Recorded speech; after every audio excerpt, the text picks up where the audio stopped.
What I did not hear from the opposing team is that as automation grows, not that there's a problem with technology, but no one's giving me any reason to believe that liberal democracies are going to be able to effectively respond politically to all of those people, the far more that will be left behind. And I said exactly what Andrew quoted me, didn't misquote me in my book. I said that we don't know if there are going to be as many jobs or if jobs will be destroyed by automation and AI. But what we do know is that the jobs that are created, however many there will be, the people in our societies today are not trained for them. They are not prepared for them.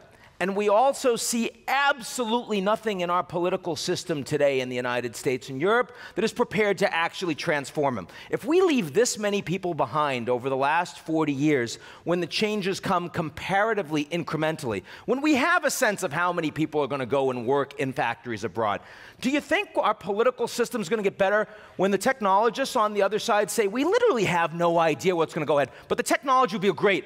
I'm sure the politics will work.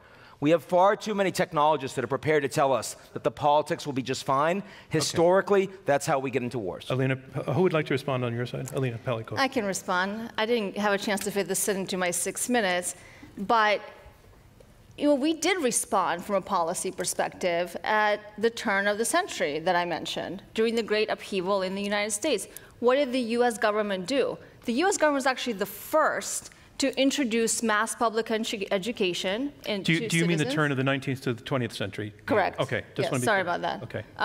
Not the recent century. And the United States is also the first government to lay a path for post-secondary education by establishing state universities. And all these welfare states in Europe that are now famed for their expansive social programs and free education actually learned from us. So we can do that again, but it will take good social policy. So you talked about these people that be left behind because they don't have the skills, right?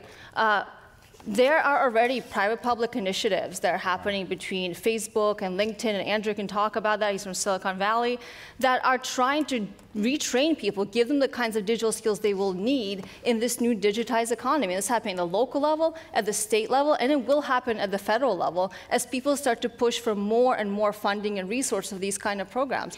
Just like we did 100 years ago, we will do it again.